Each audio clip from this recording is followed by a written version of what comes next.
आदरणीय दर्शक, आजको जनता जान्न चाहन्छन् कार्यक्रम हामी समग्र देशको राजनीति विषयवस्तुमा छलफल गर्न गइरहेका छौँ। तपाईहरु सबैलाई थाहा छ, सत्तारूढ दलको स्थायी कमिटीको बैठक सुरु भएको छ। स्थायी कमिटीको बैठकमा आज पार्टी अध्यक्ष प्रचण्डले इतिवृत्तान्त बताउनु भएको छ। प्रतिवेदनको बारेमा, पत्रहरूको बारेमा र केपी शर्मा ओलीले बैठक बहिष्कार गर्नुभएको छ र उहाँले पत्र लेख्नु भएको छ। स्थायी समितिका सदस्यहरूलाई भन्नुभएको छ यो बैठकको औचित्य छैन र प्रचण्डले ममाथि लगाएका सबै आरोपहरू उहाँले फिर्ता लिनुपर्छ। आरोप पत्रको कुनै पनि छलफलको आवश्यकता छैन भनेर आज पनि उहाँले स्पष्ट रूपमा पत्रमा लेख्नु भएको छ। 2 पेजको पत्रमा के लेख्नुभयो त प्रधानमन्त्रीले? कागजी बम स्थायी समितिमा पुगेको छ, ब्रह्मास्त्र केपी शर्मा ओलीको। यो ब्रह्मास्त्रले साँच्चै पार्टीलाई एक बनाउँछ कि फुटाउँछ कि? अब नेपाल कम्युनिस्ट पार्टी के हुन्छ? प्रधानमन्त्री किन बैठकमा जानु भएन र प्रधानमन्त्री फेरि पनि बैठकमा जानु भएन भने के हुन्छ? 28 गतेको बैठकले के गर्छ नेपाल कम्युनिस्ट पार्टीभित्र? उहाँलाई कारबाही गर्न सक्छ। प्रधानमन्त्रीले भन्नुभएको छ अहिलेको अवस्थामा कार्यकारी अध्यक्षमाथि उहाँले कटाक्ष गर्नुभएको छ प्रत्येक दिन, र उहाँले भन्नुभएको छ प्रचण्डजीको हरेक कदम गलत छ। अब के होला त? आजको कार्यक्रममा हामी यसबारेमा गरम समीक्षा गर्दैछौँ। नेपाल कम्युनिस्ट पार्टीको कुरा गर्दाखेरि पछिल्लो समय कसरी विवादहरू सुरु भयो, यो विवादका कारण के हो, अथवा विवाद समाधान हुन सक्ने सम्भावना छ? दुवै शीर्ष नेताहरू प्रचण्ड र केपी शर्मा ओलीको बीचमा फेरि सम्झौता होला? फेरि नयाँ किसिमको समझदारी विकसित होला? सबैको ध्यान त्यतातिर केन्द्रित भएको छ र पछिल्लो समय प्रचण्ड माधव कुमार नेपाल गठबन्धन बलियो भएर आएको छ र प्रधानमन्त्री केपी शर्मा ओली स्थायी समितिमा, केन्द्रीय समितिमा र सचिवालयमा, संसदीय दलमा पनि अल्पमतमा परेको कुराहरू बाहिर आएको छ र प्रधानमन्त्रीले भन्नुभएको छ अब बहुमतको कुरा नगर्नुहोस्, बहुमत अल्पमतको कुरा नगर्नुहोस्, अब सहमतिको कुरा गर्नुहोस्। सहमतिको विकल्प छैन, म कुनै पनि हालतमा प्रधानमन्त्री पदबाट राजीनामा दिन्न, प्रधानमन्त्री पद छोड्दिनँ र पार्टी अध्यक्ष पनि छोड्दिनँ। मलाई हटाउने हो भने महाधिवेशनसम्म पर्खनुहोस्, स्पष्ट रूपमा प्रधानमन्त्री भन्नुभएको छ। आउने निर्वाचनसम्म पर्खनुहोस्, प्रधानमन्त्रीबाट मलाई हटाउने हो भने। अब के होला त? साँच्चैको मलाई हटाउन सक्छ? केन्द्रीय समितिको बैठक पनि सरेको छ। केन्द्रीय समितिको बैठकमा पनि यसबारेमा छलफल गर्न नेताहरू तयार भएर आइसकेको अवस्थामा प्रधानमन्त्रीले आफ्नो राजनीतिक प्रतिवेदनमा पनि, प्रचण्डको राजनीतिक प्रतिवेदनमा पनि चासो दिनुभएको छैन। किन? पछिल्लो समय के कारणले? दुवै प्रतिवेदन फिर्ता हुन सक्छ, सम्भावना छ, नयाँ प्रतिवेदन बन्न सक्छ, स्थायी समितिले त्यतातिर छलफलको एजेन्डा बनाउन सक्छ। आजको कार्यक्रममा हामी यसबारेमा पनि विशेष रूपमा चर्चा गर्दैछौँ र सरकारले एकीकृत परराष्ट्र नीति सार्वजनिक गरेको छ। परराष्ट्र मन्त्री प्रदीप ग्यावालीले आज सार्वजनिक गर्नुभएको यो परराष्ट्र नीतिले नेपाल भारत सम्बन्ध, नेपाल चीन सम्बन्ध अथवा नेपालको अन्तर्राष्ट्रिय क्षेत्रको सम्बन्ध, मित्र राष्ट्रहरूसँगको सम्बन्ध सन्तुलित राख्न सक्छ। हाम्रो देशमा धेरै नीतिहरू आएको छ र नीति कार्यान्वयनमा हामी चुकेका छौँ। नेपालमा परराष्ट्र नीतिमा किन एकरूपता छैन? किन नेपालले साँच्चीकै सन्तुलित परराष्ट्र नीति अगाडि बढाउन सकेन? यस्तो बेलामा परराष्ट्र नीति सार्वजनिक भइरहँदाखेरि नेपाल भारत सम्बन्धमा समस्याहरू छ, नभएको होइन, सीमा विवाद छ र परराष्ट्र मन्त्री प्रदीप ग्यावाली परराष्ट्र मन्त्रीको रूपमा उहाँको कार्यकालको कुरा गर्दाखेरि उहाँले कति काम गर्नुभयो, हामी आगामी दिनमा बहस गरौँला। उहाँ भारत भ्रमण जाँदै हुन्छ, पुसको पहिलो साता उहाँले भारत भ्रमणमा साँच्चीकै सीमा विवादको समाधान गर्न सक्नुहुन्छ? त्यहाँको समकक्षीसँग नेपाल भारत सम्बन्धमा देखेको समस्याको समाधान गर्नको लागि उहाँले सीमा विवादको लागि अहिलेको अवस्थामा लिम्पिया कालापानी फिर्ता ल्याउनको लागि पहल गर्न सक्नुहुन्छ? सबैको ध्यान त्यतातिर केन्द्रित भएको छ। त्यसैले आजको कार्यक्रममा हामी यसबारेमा पनि विशेष रूपमा चर्चा गर्दैछौँ। तपाईँहरू सबैलाई थाहा छ नेपाल चीन सम्बन्धको कुरा गर्दाखेरि पनि धेरैका तर्कहरू छन्, नभएका होइनन्, र नेपाली राजनीतिमा चीनको चाहना, रुचि बढेको कुरा पनि धेरैले भनेका छन्। यसबारेमा पनि आजको कार्यक्रममा हामी विशेष रूपमा समीक्षा गर्दैछौँ। कोरोनाको सङ्क्रमणको कुरा गर्दाखेरि पछिल्लो समय सङ्क्रमण कम छ तर पनि जोखिम उच्च भएको छ, चिसो बढेको छ र अब सबैको ध्यान कोरोना रोकथाम र नियन्त्रणको लागि भ्याक्सिनतिर गएको छ। विश्वव्यापी रूपमा भ्याक्सिन आउन थालेको छ। अब नेपाली जनताले कहिलेसम्म भ्याक्सिन पाउला त?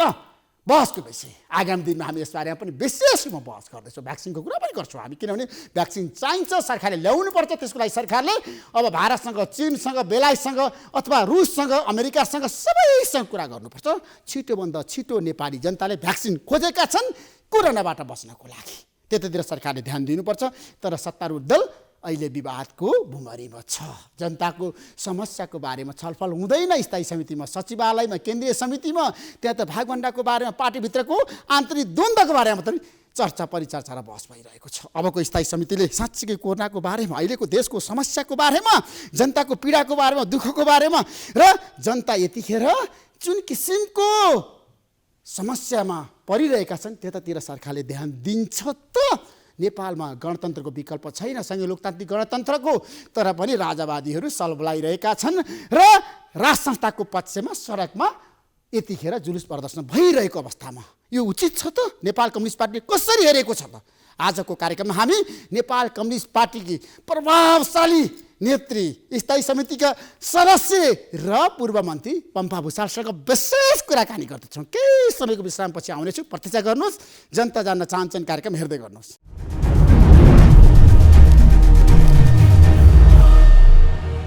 यतिखेर हाम्रो बिचमा नेपाल कम्युनिस्ट पार्टीका प्रभावशाली नेत्री पम्फा भुसाल हुन्छ। तपाईँलाई म जनता जान्न चाहन्छन् कार्यक्रमको स्वागत गर्न चाहन्छु। आजको स्थायी समितिको बैठकमा के भयो भन्नुहोस् त? आज स्थायी समिति बैठकमा हाम्रो अध्यक्ष तथा प्रधानमन्त्रीले लेखेको 2 पेज लामो पत्र थियो। त्यो सचिवालय सदस्य कमरेड ईश्वर पोखरेलले पढेर सुनाउनु भयो। त्यसपछि अध्यक्ष कमरेडले अलिकति परिस्थितिको पृष्ठभूमिसहित अनि आज प्रधानमन्त्री बैठकमा नआएको उहाँले लेखेको निवेदनको सन्दर्भ र अनि यो स्थायी समितिले चाहिँ पार्टीको समस्या समाधानबारे भन्ने एकसूत्रीय हाम्रो एजेन्डा छ। त्यो एजेन्डामा केन्द्रित रहेर बहस छलफल गर्ने, प्रस्तुत भएका सबै पत्र दस्तावेजहरूको अध्ययन मनन गर्ने र राम्रो आपसी छलफल गर्दै आउने बैठक 28 गतेबाट सुरु हुँदैछ, समस्याको समाधान गर्न चाहिँ यो बैठक सफल हुनुपर्छ भन्ने निष्कर्ष दिनुपर्छ भन्ने भावसहितको भनाइ राखेको। आजको बैठक करिब 1 घण्टा बोल्नुभयो। उहाँले चाहिँ राजनीतिक प्रतिवेदनको बारेमा के भन्नुभयो त? प्रतिवेदन बैठक नआउँदाखेरि पनि बैठक त अगाडि बढ्यो नि त? हैन, किन बैठक त हिजोको सचिवालयको बैठकले आज बैठक बस्ने कुरो निश्चित गरेको थियो र सबै सचिवालयका सदस्य हुनुहुन्थ्यो, सबै उपस्थित हुनुहुन्थ्यो, अध्यक्ष कमरेड केपी शर्मा ओली बाहेक। त्यसैले बैठक त हुने कुरो भयो। आज बैठकमा नआउँदाखेरि तपाईँले बैठक सुरु गर्दाखेरि पार्टी फुटेको घोषणा होइन, हुन्न, त्यस्तो हुन्न। प्रधानमन्त्री भनिसक्नुभयो, पार्टी त प्रचण्डले फुटाइसक्नुभयो। होइन, त्यसो भए त सबै अब हामी 43 जनामा एकाध बिरामी भएर आउनु भएको छैन, अरू सबै हुनुहुन्थ्यो। त्यसो भए के त तेरा फुटेको भन्न मिल्छ? होइन, प्रधानमन्त्रीले त भन्नुभएको छ नि त, अर्का अध्यक्ष केपी शर्मा ओलीले प्रचण्डलाई गम्भीर आरोप लगाउनु भएको छ। म माथि सङ्गीन आरोप लगाउने प्रचण्डले बोलाएको बैठकमा किन जाने? स्थायी समिति बैठकको उचित छैन, आवश्यक छैन। आफैले हिजो सचिवालयले सर्वसम्मत ढङ्गले आजको बैठक हो नि त, यो 18 गते थियो, 18 गते 21 गते सारेको, हिजो पनि सचिवालयको बैठक बसेको र आज चाहिँ स्थायी समितिको बैठक बस्ने कुरा आयो। हठातको नि होइन, बडो योजनामा हो। हामीलाई विश्वास थियो प्रधानमन्त्री आउनुहुन्छ, फेरि त्यहाँ सुरक्षा निकायको चलपल हामी अफिस पुग्दाखेरिको जुन ढङ्गको कुकुर सुकुर ल्याउने सुरक्षाका थियो प्रबन्ध सबै गरिरहेको थियो, अन्तमा उहाँ आउनु भएन र उहाँले आफू नआएको कुरा चाहिँ लिखित पठाउनु भयो। लिखित पत्र छ 2 पेज। हेर्नुहोस् त, उहाँले त प्रचण्डमाथि त कटाक्ष गर्नुभएको छ। प्रचण्डले सबै कुरा बिगार्नुभयो, भान्नुभयो, नेपाल कम्युनिस्ट पार्टीलाई फुटाउन लाग्नुभयो। यो होइन, पार्टी अहिले एकदमै गत्यावरोधको स्थितिमा छ। लामो समयबाट पार्टीले गरेका निर्णय लागू भएको छैनन्। पार्टी जुन गतिमा अगाडि बढ्नुपर्ने नभएको कुरालाई नै हृदयगमन गरेर वैशाखमा 20 जना स्थायी समितिका सदस्यले बैठकको माग गरेको, साउनबाट बसेको बैठक भदौ 26 गते सकियो, बडो सर्वसम्मत भनेर निर्णय भयो, तर त्यसको एउटा पनि निर्णय लागू भएन। बडो सहमतिको कुरा हुन्छ, सहमति भनेको सर्वसम्मत हो भने, अनि पार्टीका कमिटीले सर्वसम्मत ढङ्गले गरेका निर्णय लागू नहुनु नै बरु सहमति तोड्ने कुरा हो।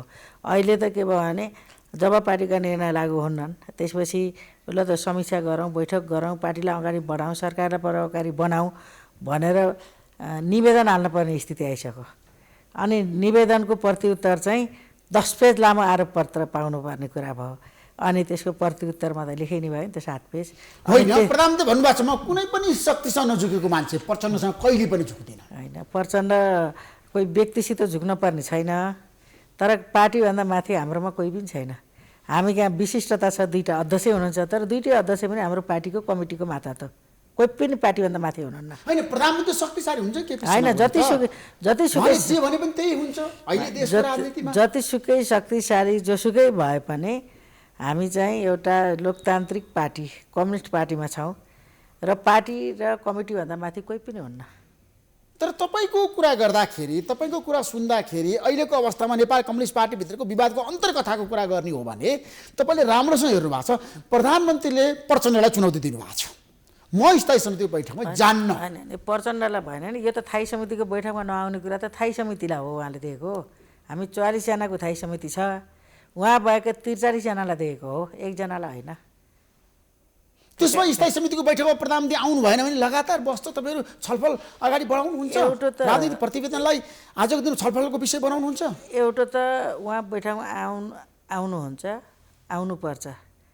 उहाँले यो बैठकका छलफलका एजेन्डामध्ये एउटा उहाँले नै लागेको 10 पेजको आरोपपत्र छ, अनि उहाँले नै 19 पेजको प्रचण्ड लगायतका 5 जना सचिवालयका सदस्यका तर्फबाट प्रस्तुत भएको राजनीतिक प्रतिवेदनमाथि उहाँले 38 पेजको प्रत्युत्तरको एउटा राजनीतिक प्रतिवेदन तयार पार्नु भएको छ। आजसम्म आइपुग्दा अझ 2 पेज थप्यो, होइन, 40 पेजको त उहाँकै प्रस्ताव छ, होइन। त्यसैले आफैले विषयवस्तु लिएर राख्ने अनि त्यसको छलफलमा नआउने भन्ने त हुन सक्दैन। होइन, प्रधानमन्त्री त आउँदै नआउने सङ्कल्प गरिसक्नु भएको छ है पम्बाजी, तपाईँले राम्रोसँग हेर्नु भएको छ। केपी शर्मालाई तपाईँ चिन्नुहुन्छ नि? होइन, मैले चिन्छु, मेरो पार्टीको अध्यक्ष पनि हो। उहाँले भन्नुभएको छ म कोही पनि सम्झौता गर्दिनँ, केपी शर्माले सम्झौता गर्ने नेता होइन। अनि सहमति हुन्छ त? अनि सहमति हुन्छ? तपाईँले हटाउन सक्नुहुन्छ केपी शर्मालाई प्रधानमन्त्रीबाट, पार्टी अध्यक्षबाट? मैले व्यक्तिगत हिसाबले त मैले हटाउन होइन, स्थायी समिति हटाउन सक्छ, केन्द्रीय समिति हटाउन सक्छ, त्यो सम्भावना छ। पार्टी आफ्नो ढङ्गले अगाडि बढ्छ। कसरी बढ्छ? होइन, पार्टी त अब भर्खर त हामी अब बैठकमा जाँदैछौँ, सचिवालयबाट बैठक झऱ्यो थाई समितिमा।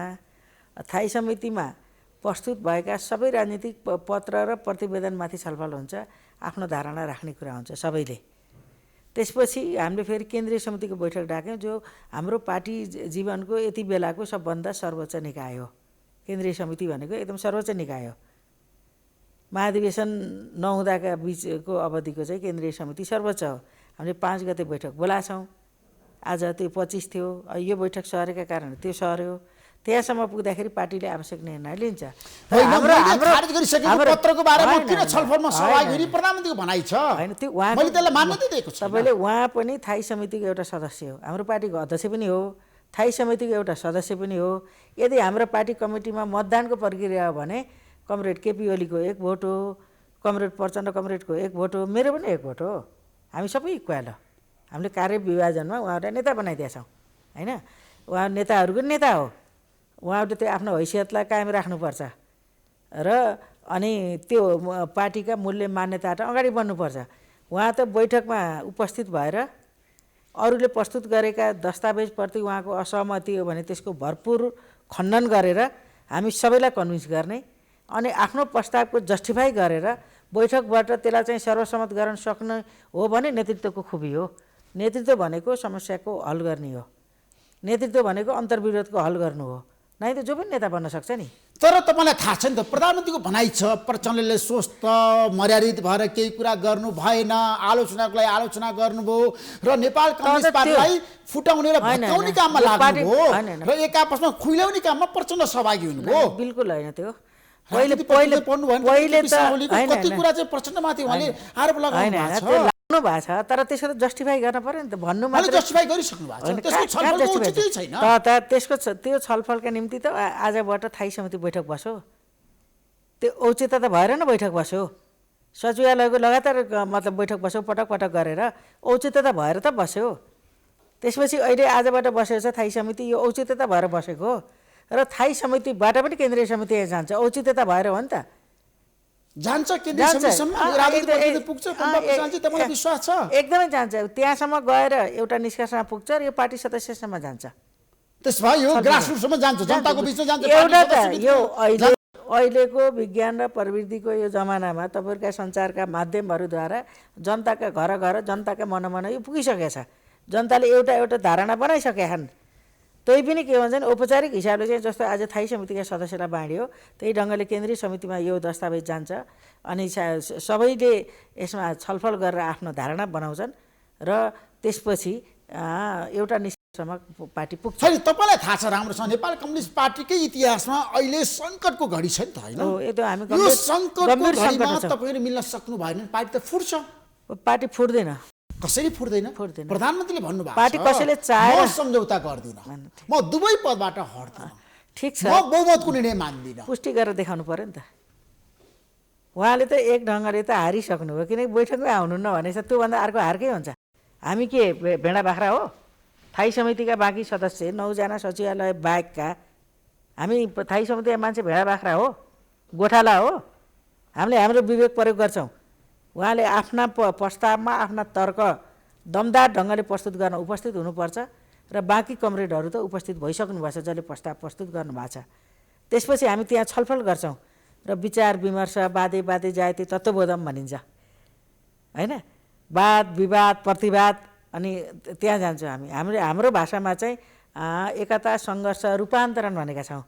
त्यो हो, हामी त्यो विधिद्वारा हाम्रो हल गर्छौँ र नयाँ आधारमा नयाँ एकता बनाउँछौँ। होइन स्थायी समितिको निर्णय मान्दिनँ, केन्द्रीय समितिको प्रधानमन्त्री बारम्बार भन्नुभएको छ, प्रधानमन्त्री चुनौती दिनुभएको छ, चेतावनी दिनुभएको छ, मलाई दुवै पदबाट तपाईँले हटाउन सक्नुहुन्न। होइन यो अहिले कसैले उहाँलाई 2 पद 1 पद भने होइन, उहाँ आफैले अलिक खुट्टो तान्नु भएको छ होइन। भन्ला नि त पार्टीले भन्छ कुनै बेला गएर त अनि यो त्यो किसिमको ताकत छ किन नहुने? केपी शर्माले कारबाही गरेर पार्टी कारबाही नै किन गर्नु पर्यो? उहाँहरू पदबाट हटाउन सक्ने तपाईँहरुमा हिम्मत छ? हैन, आवश्यक भयो भने जसरी पार्टीले 2टा अध्यक्ष बनाएको छ त्यस्तै नबनाउन पनि त सक्छ नि। पार्टीले त बनाएको, उहाँ कुनै वंशवादबाट कोही एउटा वंशबाट अर्को वंशमा पार्टीको अध्यक्ष भएर आउनुभएको हो र? उहाँ के जन्मजात प्रधानमन्त्री भएर आउनुभएको हो र? पार्टीको उसमा तागतमा चुनाव लडेर जनताको अभिमत लिएर पार्टीले बनाएको सरकार हो नि त नेपाल कम्युनिस्ट पार्टीको। त्यसो गर्दा म निर्वाचित अध्यक्ष भने प्रधानमन्त्री हामीले म जनताले मन पराएर आएको प्रधानमन्त्री हो, जनताले मलाई चाहिँ 5 वर्षको लागि काम गर्न दिएको भनेर भन्नुभएको छ प्रधानमन्त्री। ऋषिजी यो के हो भन्दाखेरि जनताले दिएको हो, तर यो कार्यकारी प्रधानमन्त्री त होइन नि, जनताले प्रत्यक्ष चुनेको प्रधानमन्त्री त होइन, एउटा सांसद चुनेको होइन त एउटा। त्यसो भए उहाँ एउटा सांसदबाट प्रधानमन्त्री भएको, सांसदबाट मन्त्री भएको, कतिजना सांसदबाट मन्त्री भएका कमरेडहरू हटिसक्नु हो। त्यसरी यो सहज एउटा वैधानिक विधि हो। दोस्रो कुरा चाहिँ हामीले नवौँ महाधिवेशनबाट तत्कालीन एमालेको नवौँ महाधिवेशनबाट अध्यक्ष भएको कमरेड केपी ओली र यता माओवादी केन्द्रबाट नेता हुनुभएको प्रचण्ड, हामी दुवै पार्टी विघटन गरेर अनि हामीले नेपाल कम्युनिस्ट पार्टी नेकपा बनाएको। अनि नेकपाले चाहिँ कमिटी बनाएर उहाँहरूलाई अध्यक्ष बनाएको, नेकपाले नै हामीलाई थाई समितिको सदस्य बनाएको, केही कमरेडहरू सचिवालयमा हुनुहुन्छ अनि केन्द्रीय समितिका सदस्यहरू हुनुहुन्छ। यसैले के हो त भन्दाखेरि हामी हिजोको ठाउँमा कोही पनि छैनौँ, हामी नयाँ ठाउँमा छौँ। अहिले नेपाल कम्युनिस्ट पार्टी नेकपा छ, निर्वाचन आयोगमा दर्ता छ होइन, जनताको अभिमत लिएर अत्याधिक मतद्वारा सरकार बनिराखेको छ। त्यो नेपाल कम्युनिस्ट पार्टीको सरकार हो, ओली सरकार होइन नि। हैन, प्रधानमन्त्री भन्नुभएको छ नि त नेपाल कम्युनिस्ट पार्टी मलाई अध्यक्षबाट हटाउने महाधिवेशन कुर्नुस्, प्रधानमन्त्रीबाट हटाउने निर्वाचनसम्म पर्खनुस्। सहज आज पनि भन्नुभएको छ भने कागजी एकदमै सहज ढङ्गले पार्टी गएको त्यही कुरा हुन्थ्यो। तर के भयो भन्दाखेरि पार्टी गत्यावरोध हुने, सरकार मनपरी हुने, अनि जनतामा अलग पुरै हुँदै जाने, राष्ट्रका समस्या चाहिँ एकदम जल्दाबल्दा समस्या चाहिँ यत्रतत्र हुने भइसकेपछि अनि हामीले त्यसको समस्या हल गर्नुपर्छ भनेर हामी छलफल गर्दैछौँ।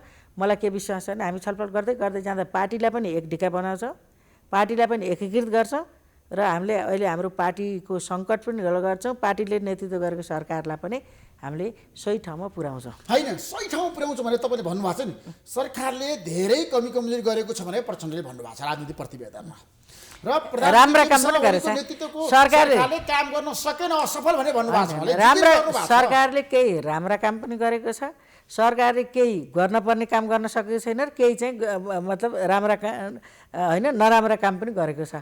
यो हामी फेरि नराम्रो मात्रै पनि भने छैनौँ, राम्रो मात्रै पनि भने छैनौँ, दुइटै कुरा छ।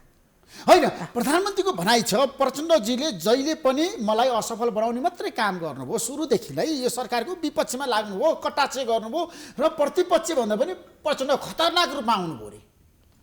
हामीलाई त्यस्तो लाग्दिन।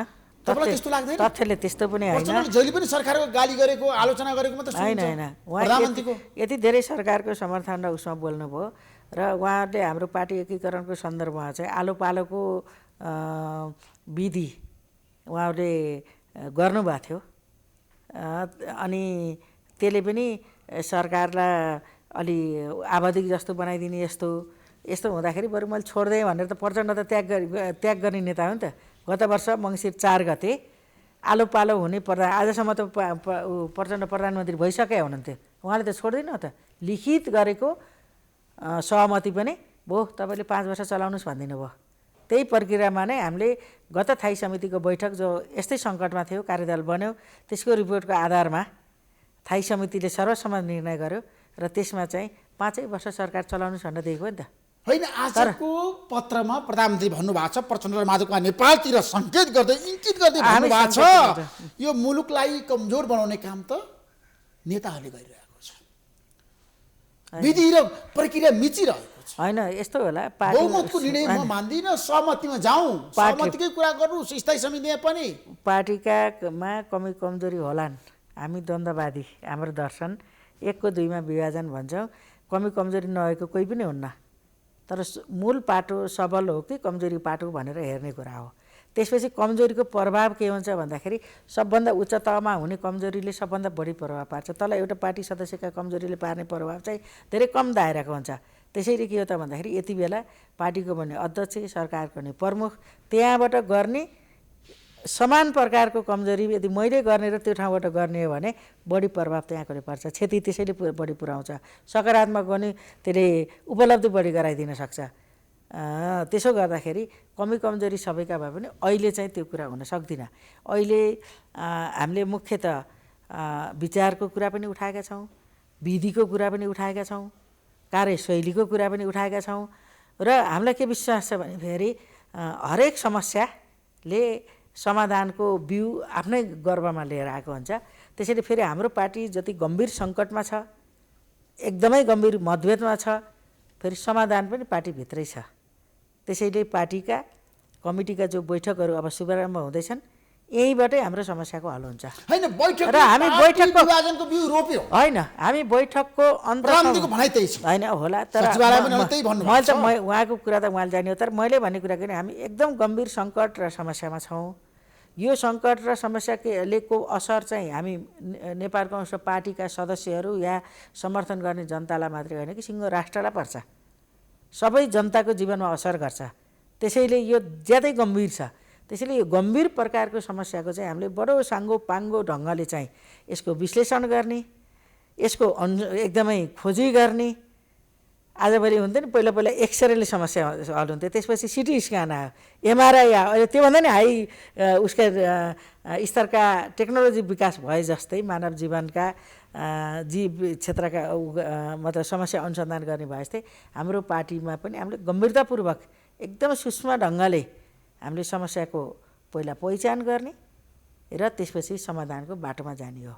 र हामीलाई के विश्वास छ भने हामी यो थाईमा चल्ने बहस र त्यहाँबाट निस्किने निष्कर्ष र केन्द्रीय समितिमा पुग्ने र त्यहाँ 445 जनाका बिचमा चल्ने बहस र छलफल र निष्कर्षले चाहिँ हाम्रो पार्टीलाई नयाँ ठाउँमा पुर्याउँछ। त्यो नयाँ ठाउँ भनेको पार्टी फुटेको घोषणा गरी नेपाल कता ऋषिजी पार्टी फुट्दैन, हाम्रो पार्टीमा बहस प्रधानमन्त्रीले चाह्यो भने त पार्टी फुटाउन सक्नुहुन्छ। फुट्दैन पार्टी। तपाईँलाई हाम्रो पार्टी त एउटा त नेपालका सबै राजनीतिक दलहरू, यसै पनि हाम्रो संवैधानिक व्यवस्थाले पार्टी फुट्न सक्दैनन्, बुझ्दैन? त्यसरी फुटाउने भने हामीलाई जानकारी हुने कुरो भएन। तर हाम्रो विरोध गऱ्यौँ, फिर्ता भयो नि त। त्यसैले के हो त भन्दाखेरि अहिले चाहिँ हरेकले आफ्नो मतलब खास गरेर नेताले, त्यसमा पनि सर्वोच्च नेताहरूले गर्ने के भने आत्मसमीक्षा, आत्मआलोचना, गल्ती भएछ भने सच्याउने र रूपान्तरणको विधिमा जाने। त्यसैले हामीले एकता सङ्घर्ष रूपान्तरण भन्छौँ र त्यहाँ जब हामी पुग्न सक्छौँ, आफूतिर फर्किँदै नफर्किने, अर्कातिर मात्रै फर्केर आफ्नो जिउमा यत्रो हात्ती छ तर अर्का जिउमा जुम्रा खोज्ने र त्यसलाई सिद्ध्याउँछु भन्ने सोच्यो भने त्यो चाहिँ हल हुन सक्दिनँ। त्यही हात्ती कसकोमा छ हात्तीकै खोजी गर्न पर्यो, जुम्रो कसकोमा छ त्यो पनि खोजी गर्न पर्यो र दुवैको हल गरेर अनि हामीले के भनेको छ नयाँ आधारमा नयाँ एकता। त्यसैले हाम्रो पार्टी फुट्दिन, जसले पार्टी फुटाउने सोच राखेको छ त्यो बिल्कुल आफू अध्यादेश ल्याएर दलमा बहुमत ल्याएर पार्टी फुटाउनु पनि के हुन्छ त्यतिखेर? होइन जसले फुटाउँछ त्यही डाङ्गिन्छ, जसले फुटाउँछ त्यही सिद्धिन्छ, पार्टी चाहिँ फुट्दिन। तर विगतमा पनि त कम्युनिस्ट पार्टीहरू फुटेको छ, फुटेको छ। तर अहिले हामी एउटा नयाँ ठाउँमा आएर एउटा नयाँ दुई विपरीत धारका दुई छुट्टै धारका कम्युनिस्ट पार्टीहरूको एकता गरेर जनताले समेत अनुमोदन गरेर जुन अभिमत दिएका छन् त्यसको विरुद्ध जाने कसैलाई हक छ? कसैले सक्छ जान? जनताले दिएको अभिमतभन्दा फरक ढङ्गले को जान्छ? जनताले बनाइदिएको नि त धन्य द्वितीयको पार्टी, जनताका विरुद्ध जाने? जनताका विरुद्ध जाने त कोही टिकेको छैन नि इतिहासदेखि अहिलेसम्म। हेर्नुहोस् त व्याख्या विश्लेषण गरिरहँदाखेरि जनताले विश्वास गर्नु पर्यो, जनताले पत्याउनु पर्यो नेपाल कम्युनिस्ट पार्टीभित्रको झगडा तपाईँले मिल्छ भनेर भनिरहँदाखेरि कसैलाई विश्वास छैन। मिल्छ यसपटक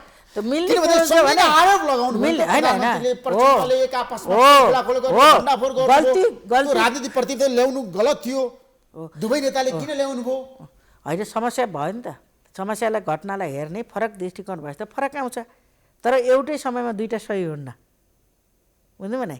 त्यसो गर्दा यो दुईवटा मध्येको कुन सही हो भनेर त फैसला गर्न सक्ने नेपाल कम्युनिस्ट पार्टी र नेपाल कम्युनिस्ट पार्टीले नेतृत्व गरेको राष्ट्रका नेपाली जनता यसका निम्ति चाहिँ सक्षम छन्। कसैले न्यूनीकरण गर्नुहुन्न जनतालाई। तर प्रधानमन्त्रीको भनाइसँग तपाईँको विमति छ नि त। प्रचण्डमाथि उहाँले कटाक्ष गरिरहँदाखेरि तपाईँहरूले भनिरहनु भएको छ गलत भयो भनेर, होइन? प्रधानमन्त्रीले प्रचण्डमाथि लागेको जुन आरोपहरू सही छ त्यो आरोपहरू गलत छ भनेर तपाईँ भन्न सक्नुहुन्छ? हामी त बैठकमा कसरी भन्नुहोस् त? हामी सुन्नु प्रचण्डमाथि लगाएका आरोपहरू सही छैन। त्यो पनि होला, प्रचण्ड कमरेडले पनि राजनीतिक प्रतिवेदन तयार गर्नुभएछ, त्यहाँ बसेर फेस गर्नु पर्यो नि। कमिटीमा बसेर आएर छलफल गर्न नसक्ने, आफ्ना तथ्य र तर्कद्वारा मान्छे कमिटीका कमरेडहरूलाई मतलब कन्भिन्स गर्न नसक्ने, पुष्टि गर्न नसक्ने अनि हठले हुन्छ? कम्युनिस्ट पार्टी अनि नेपालको कम्युनिस्ट पार्टीको सरकार भनेको बाल हठबाट चल्ने हो? यो त सिद्धान्त, विचार, सङ्गठनात्मक विधिको ले निर्धारण गरेका कार्यशैलीबाट अगाडि बढ्ने हो नि त। हो, त्यसबाट चाहिँ हाम्रो पार्टी च्युत हुन्न। कसैले गल्ती कमजोरी गर्छ भने त उपयोग गर्नु पऱ्यो, त्यसलाई स्वीकार्नु पऱ्यो, आत्मालोचना गर्नु पऱ्यो, रूपान्तरण हुनु पऱ्यो, रूपान्तरण नहुने भए त्याग गर्नु पऱ्यो। तर प्रधानमन्त्रीको भनाइ छ खेलको उत्तरार्धमा आएर नियम नै बदल्न प्रचण्ड र माधवमा नेपाल लाग्नु। होइन त्यो बिल्कुल रङ हो। हाम्रो के छ भन्नुहुन्छ भने एकदमै म तपाईँकै मतलब यो लोकप्रिय उसबाट मिडियाबाट भन्न चाहन्छु, हाम्रो के छ भने सकेसम्म चाहिँ हामीले सहमतिबाट निर्णय गरेर जाने। सहमति नभए हेरेर बस्ने, हामी डुबेर जाने, हाम्रो जहाज डुब्दैछ अनि हामी सहमति भन्दै हामी सबै डुब्ने अनि राष्ट्रै डुबाउने, त्यो हुन्न।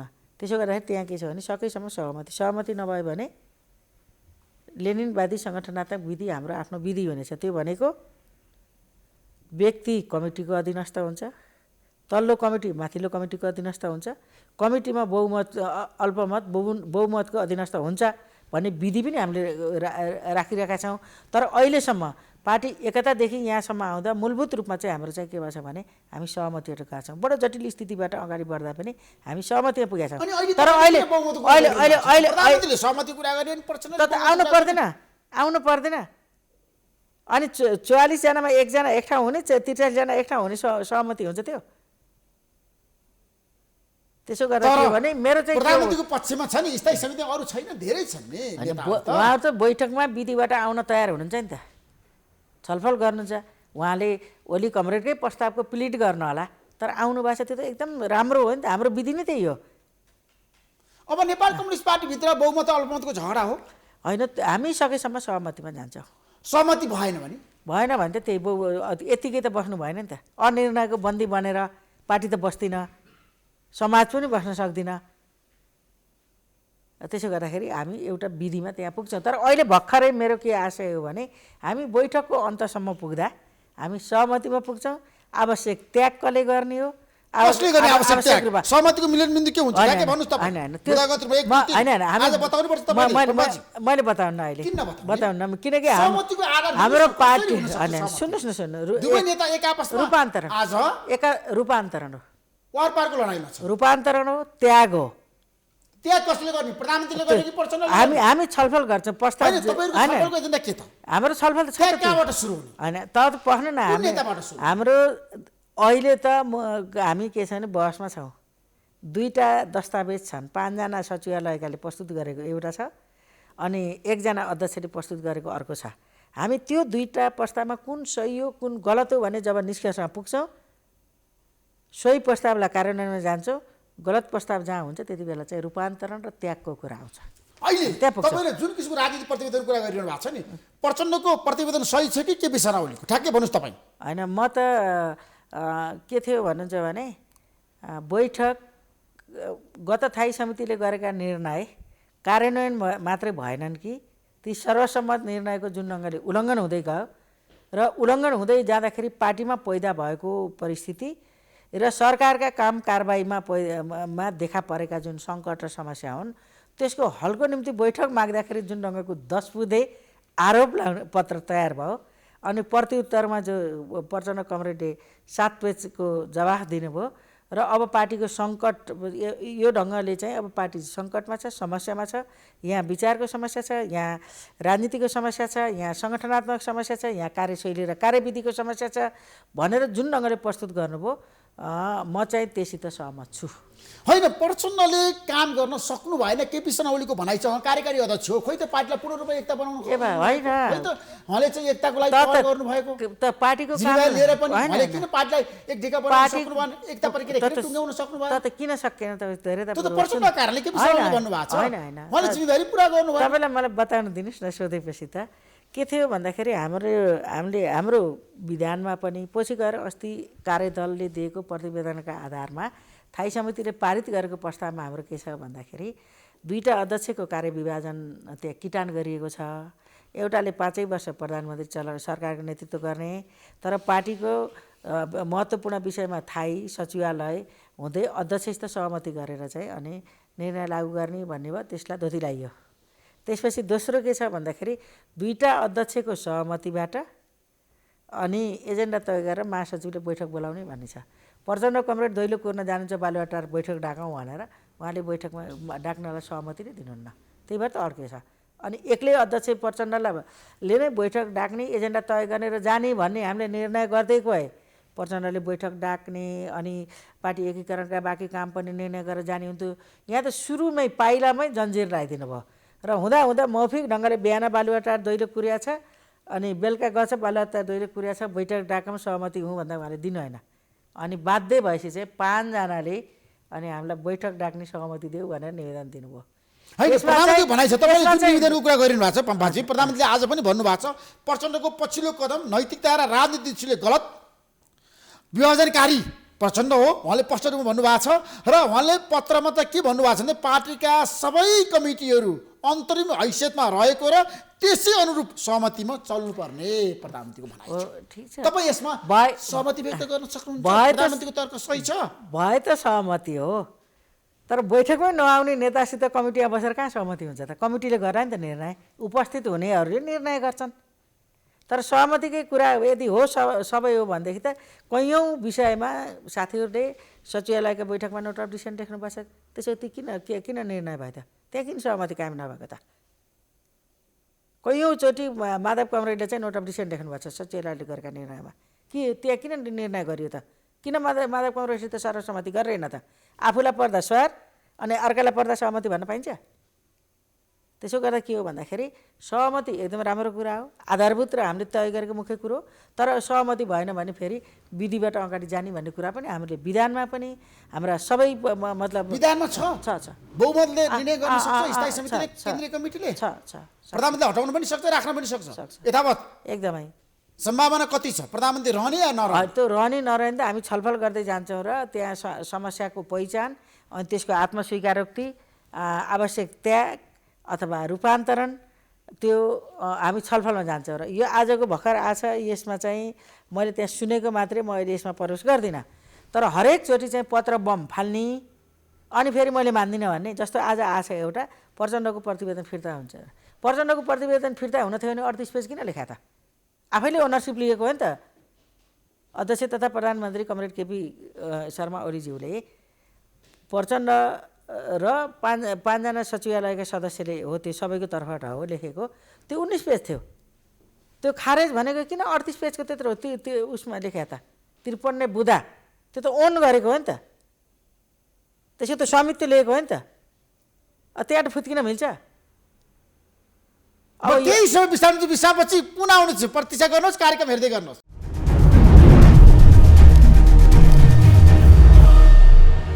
विश्रामपछि तपाईँलाई म पुनः कार्यक्रममा स्वागत गर्न चाहन्छु पम्पाजी अब केपी शर्मा ओली र प्रचण्ड एउटै पार्टीमा रहन सक्नुहुन्छ नेपाल कम्युनिस्ट पार्टीमा रहनुहुन्छ यदि रहनु भएन भने प्रधानमन्त्रीले तपाईँहरूले भनेको मान्नु भएन भने के हुन्छ ठ्याक्कै भन्नुहोस् है पार्टीले आवश्यक निर्णय गर्छ त्यो आवश्यक निर्णय भनेको कस्तो जे मतलब मलाई एउटा त मान्न भन्ने लाग्दैन यदि मान्नु भएन सचिवालयको बैठकदेखि उहाँ केन्द्रीय समितिको बैठकमा सहभागी हुनु भएन स्थायी समितिको बैठकमा आउनु भएन हाइपोथेसिसमा नजाउँ होइन राजनीतिमा सम्भव होइन त्यसैले अहिले चाहिँ हामीले 7 दिनको ग्याप राख्यौँ यो बिचमा हाम्रा साइड नेताहरूका अध्यक्षहरूका पनि आपसी वार्ता संवाद हुन्छन् सचिवालयका साथीहरूका नि आपसी हुन्छ अस्थायी समितिका हामी सबै अहिले एकजुटिया छौँ हामीले पनि विभिन्न स्तरमा चाहिँ छलफल गर्छौँ र पार्टीको एकता मुख्य शर्त हो त्यसका निम्ति जसले जे त्याग गर्नुपर्छ जसले पनि गर्नुपर्छ होइन यो सरकार भ्रष्टाचारमा चुल्लुम्म डुब्यो भनेर तपाईँहरू भनिरहनु भएको छ किन र कसरी कहाँबाट भ्रष्टाचार भयो प्रधानमन्त्रीबाटै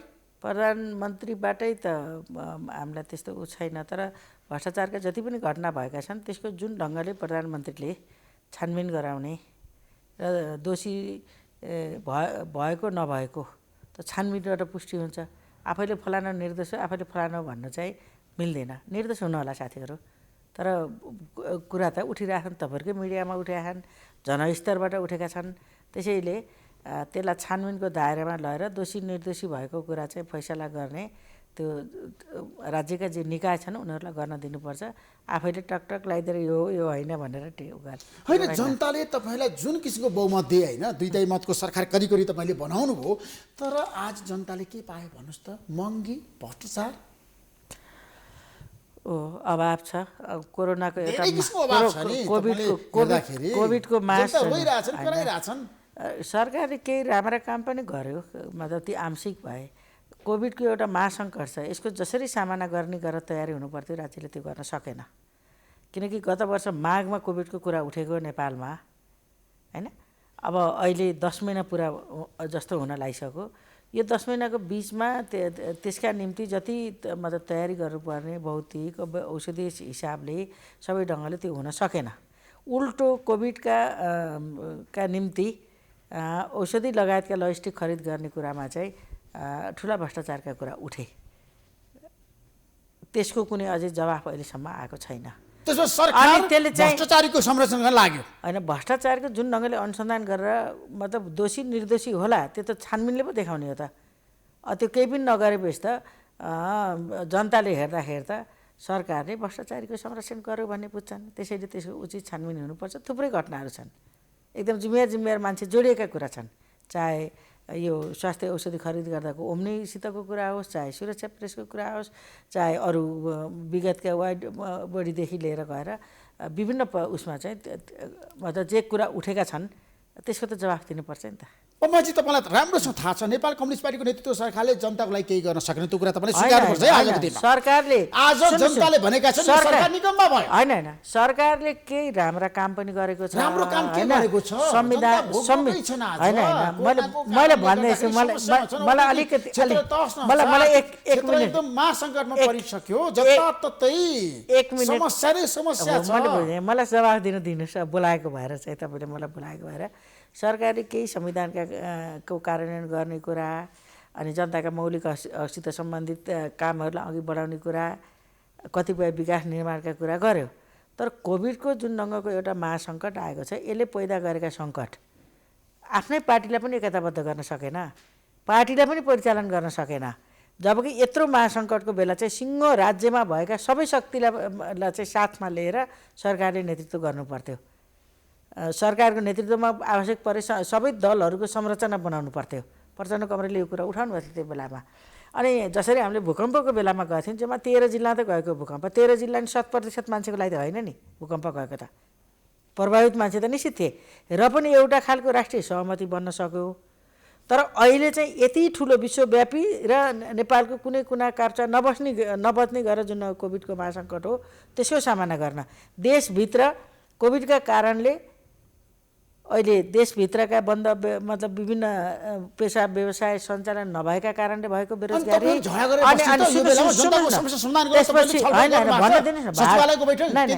अनि भारत लगायत अरबबाट आएका गरेर ऋषिजी हाम्रो एजेन्डा छ के त्यो सुन्नुहोस्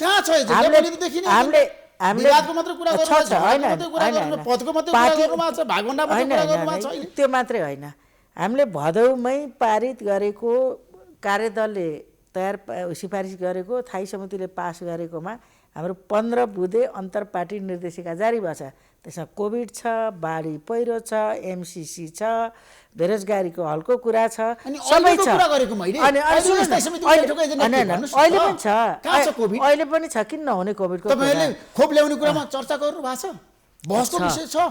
जनतालाई कसरी खोप चाहिँ सहज रूपमा हामीले सरकारले काम गर्न सकेन, चाहिँदैन जनतालाई, त्यही त कुरा भएको छ। सरकारले काम गर्न सकेन भन्ने कुरा भ्याक्सिन ल्याउन सकेन, यहाँ स्वास्थ्य उपचारका निम्ति जति आवश्यक हुन्थ्यो भेन्टिलेसन आइसियु तिनी पनि खरिद गर्न सकेन, अलिअलि खरिद गरेको औषधि पनि भ्रष्टाचार भयो, करिब 16 लाख जनता बेरोजगार छन्, कति दिन पर्खेर बस्छन् जनताले, अझ खानको निम्ति सडकमा आउने आज प्रत्याभूति दिने कि सरकार छ भनेर भ्याक्सिन त ऋषिजी हैन जहिले पनि यो आजसम्म तपाईले 3 वर्ष खाली विवादको मात्र कुरा गर्नुभएको छ, पार्टी भित्र आन्तरिक द्वन्द्व मात्र कुरा गर्नुभएको छ। यसका निम्ति हो त्यो जनताका कोभिडका समस्या, बेरोजगारीका समस्या सबै चिज हाम्रो उसमा छन् र सरकारले गर्न सकेन, प्रभावकारी भएन भन्ने कुरा हामीले त्यहाँ भनेका हौं। र भदौको सचिवालयको स्थायी समितिको बैठकले निर्देशन दियो तर सरकारले लागू गरेन। अरु देशमा भ्याक्सिन आइसक्यो, अनि भ्याक्सिन बल्ल भोलिबाट औपचारिक ढङ्गले बेलायतले सुरु गर्दैछ। रुसले र चीनले आफ्नो देशमा उनीहरूले महिनौँ अगाडिबाट लागू प्रयोग गरिसके। अब अरूलाई निर्यात गर्न उनीहरूले WHO पर्खेको। अब मैले सुनेअनुसार इन्डियाले पनि छिटो तयार गर्दैछ। यो ढङ्गले चाहिँ अब हामीले पनि के भनेछौँ भने छिटोभन्दा छिटो जब त्यहाँ बिक्री गर्न थालिन्छ, हामी दोस्रो तेस्रोमा होइन कि पहिलो लटमै ल्याउने गरेर सरकारले प्रभावकारी काम गर्नुपर्छ। विगतमा भएको छैन, सामान्य आइसियु, भेन्टिलेटर, लजिस्टिक, औषधि ल्याउँदाखेरि पनि टाइममा भएको छैन, स्वच्छ भएको छैन, पारदर्शी भएको छैन, जनताले त्यसको पारदर्शितामा आशंका छ, आरोप छन्, त्यो नहुने गरेर अहिले तयारी गर्नुपर्छ भन्ने कुरा चाहिँ हाम्रो छ। र हामीले यति बेला पार्टीको सङ्कट, सरकारको सङ्कट भनेको हो यही जनताका जीवन्त समस्या, एकातिर कोभिडको स्वास्थ्य सङ्कट र कोभिडले प्रभाव पारेको आर्थिक सामाजिक सङ्कट, यसलाई प्रारम्भमा हल गर्नुपर्छ। हाम्रा राष्ट्रियताका विषयहरू छन्, हामीले नक्सा छाप्यौँ तर जमिन ल्याउन सकेका छैनौँ। अनि हामीले चाहिँ भारतसित कूटनीतिक वार्ता गर्नुपर्ने, हामी रहका प्रमुखसित गोप्य वार्ता गर्छ, के गर्यो राति हामीलाई त्यही पनि थाहा छैन। त्यो पार्टीमा नि आएन, बन्छ अहिले। त्यो त तपाईँले हेर्नु भने प्रचण्डको प्रतिवेदनमा त्यो छ। अब प्रत्युत्तरमा लेखेको 38 पेज छ। हाम्रो देशमा तपाईँलाई थाहा छ, तपाईँ त गणतन्त्रवादी नेत्री हो नि त, तपाईँले मसँग भन्नुभएको थियो गणतन्त्र नेपालको म पहिलो राष्ट्रपति बन्न चाहन्छु भनेर। हामीले बनायो नि त, त्यति बेला सक्नु भएन, तपाईले मसँग भन्नुभएको थियो। मैले सिम्बलिक हो त्यो, तर हाम्रो गणतन्त्र ल्याउँ र जनताका छोराछोरी राष्ट्रपति भएछन्। मलाई बडो खुसी लाग्छ, म आफै भएको मैले अनुभूति गर्छु, चाहे रामवरणजी हुनुहोस् चाहे विद्यादेवी भण्डारी हुनुहोस्। त्यसमा अहिलेको राष्ट्रपतिको भूमिकाप्रति तपाईँको कुनै गुनासो छैन? भूमिका संवैधानिक मर्यादा अनुसार भएनन् भन्ने चर्चा उठिरहेछ र त्यो बडो सम्मानको पद हो। राष्ट्रपति भनेको संवैधानिक हो, सम्मानको पद हो, त्यसको मर्यादालाई पालना गर्नुपर्छ र जनताले हाई गर्ने हुनुपर्छ, जनताले बोझ ठान्नुहुन्न। तपाईँ प्रत्यक्ष निर्वाचित राष्ट्रपति बन्न चाहनुहुन्थ्यो नि त, त्यतिखेर तपाईँले भन्नुभएको थियो नि मलाई। अब यो गणतन्त्र आएछ, म पनि उठे पाउँछु नि त, उठे जित्न पनि सकौँला। त्यसो गर्दा मैले गणतन्त्रको जे सपना देखाएको थिएँ तपाईँहरूलाई एकदम हाइपोथेसिस जस्तो लाग्थ्यो, तर मैले मेरो जीवन त्यसैमा हुमेँ र मेरै जीवनकालमा गणतन्त्र आएको छ, सङ्घीय लोकतान्त्रिक गणतन्त्र भएको छ। अनि त्यसो गर्दा अब सम्यकले यति बेला हाम्रो पार्टीमा बहस छ। अब यही बेलामा फेरि सडकमा बडो आफूलाई राजतन्त्र, हामीले राजतन्त्रलाई आरे घटना लगाएर खरानी बनाइसक्यौँ, हामीले राजतन्त्रलाई चिहानमा गाडिसक्यौँ। तपाईँले कहिले मरेको मान्छे फर्केर आएको देख्नु भएको छ? पूर्व राजा ज्ञानेन्द्र फेरि राजा बन्ने रे, बिल्कुल राष्ट्र संस्था फेरि बिउतिने रे, बिल्कुल हिन्दूबाट नेपाल बन्ने रे, पम्पाजी। बिल्कुल समझ हाम्रो पार्टीमा केही बहस होला, हाम्रो पार्टीमा सङ्कट छ, हाम्रो सरकारले केही गर्न पर्ने राम्रा काम गर्न सकेन होला, हामी त्यसलाई सच्याउँछौँ, हामीले रूपान्तरण गर्छौँ र त्यसलाई साँच्चै गणतान्त्रिक सरकारको मर्मदिनी गराउँछौँ। तर यो परिस्थितिबाट फाइदा उठाएर कसैले धमिला पानीमा माछा मार्छौँ, त्यसपछि हामीले फेरि राजतन्त्र पुनर्स्थापना गर्छौँ भन्ने कुरा कसैले नदेखे। त्यसमा नेपालमा राष्ट्र संस्था फर्कँदैन। बिल्कुल फर्किन्न। यदि फर्क्यो भने तपाईँको कारणले फर्कन्छ, नेपाल कम्युनिस्ट पार्टीको झगडाको कारणले फर्कन्छ, तपाईँहरू फुट्नुभयो भने। हाम्रो झगडाका बिचमा पनि कसैले त्यो सपना चाहिँ नदेखे हुन्छ। मैले 100% होइन कि मैले 100% 1000 होइन, लाख होइन, मैले करोड प्रतिशत पनि सम्भावना छैन। यदि पूर्व राजा ज्ञानेन्द्र राजा बन्नु हो भने तपाईँ के गर्नुहुन्छ त्यतिखेर? छैन, बिल्कुल सम्भव छैन।